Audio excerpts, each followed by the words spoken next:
and welcome to Smart Mortgage Insights. I'm Mandy LaRose. And I'm Conor Levinka. Today we're going to talk about a topic that is not super exciting, and that is occupancy. God, it sounds like such a dull topic. I mean, this is mortgage lending, so. It is. And why would we want to talk about something and dedicate an episode to something that seems like it's just not that important? Because it's really important, actually. It's we need to know when you're coming in and getting pre-qualified and you want to buy a property, we need to know if you're going to live in it, or if you're going to live in it sometimes, or if you're not going to live in it at all. And maybe, Conor, you can explain to us why it's important. Let's start with the owner occupancy. Why is it important that we know if you're going to live in a property or not? Absolutely. Owner occupancy, it's our very first question, or one of our very first questions when we ask you, when we're going to give you a mortgage, are you going to live there? It's super important for you to be honest. So please, please, please be honest with your loan originator about whether or not you're going to live there, because it ultimately boils down to risk. And it is simply riskier if you're going to occupy the property or if you're not going to occupy the property. Absolutely. You know, the reality is most people, when they have their owner-occupied property, something they live in, if life happens, things happen, you're going to do whatever you can to pay for that property. We all need a roof over our head, so we're all going to do what we can to do that. But generally, if you have like a second mortgage, or maybe you have an investment property or something, there's going to be more risk involved in purchasing something like that for us, the lender. So it's going to be important that we know what your plan is. When you're going to own or occupy a property, your down payment's going to be less. You're probably going to get a better interest rate, and the fees are probably going to be a little bit less as well. So owner occupancy, again, it's less risk for us because we know the reality is you're probably going to make those payments on time because we all need a place to live. But if you're buying, like, say, a second home, for example, explain a little bit more about what a second home looks like. The second home is going to be a home that is really not going to be in the community of your principal residence. It's going to be a weekend home. It's going to be next to a feature like a lake or a river, maybe a ski resort or something like that.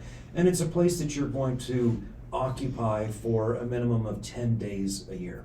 So not something that's going to be right down the street from your house. Again, this is a second home, so somewhere you're going to go to on the weekends or maybe go vacation to. So right down the road, that's not going to work. But you can't take a vacation in the neighborhood? No, you cannot. You go to the other end of the cul-de-sac. No. I mean, there are some neighborhoods that maybe you want to do that in, but no. Change of scenery. Exactly. So it's going to be important that you talk with us about what the distance is. For example, just to give an example for an Anchorage, if you're living in the Anchorage area and you want to buy in Girdwood, that's going to be a second home. Huge area for second homes. Absolutely. Maybe you're going to go out to Big Lake, Willow, Houston area, something like that. That's going to be considered a second home. And like Conor said, you're looking at needing to be there at least a minimum of 10 days per year, and not something that you're generally going to be renting out or getting any rental income on as well.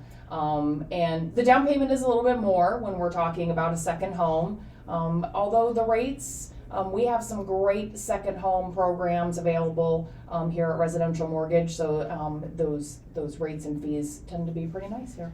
Yeah, the important thing is that we're not looking for a mile difference between your principal residence. Anchorage to Girdwood, for example, is about 35 or 40 minutes.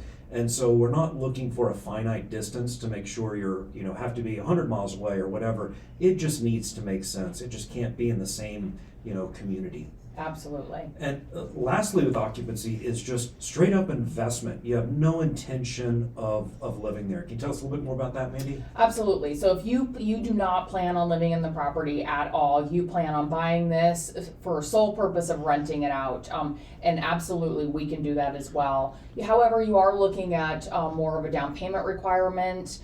You are also looking at some additional fees, rates that are going to be included in that as well. One thing that we can do when you are looking at buying a rental property, however, is you can use the rents towards qualifying for that property. So if you're going to buy a fourplex, let's say, you can use up to 75% of those rents towards qualifying, which will then help you obviously offset the payment and help you qualify for more of a property as well. So a true investment property, you're not going to be living in that property and renting the full property out and counting those rents if needed towards qualifying for the loan as well.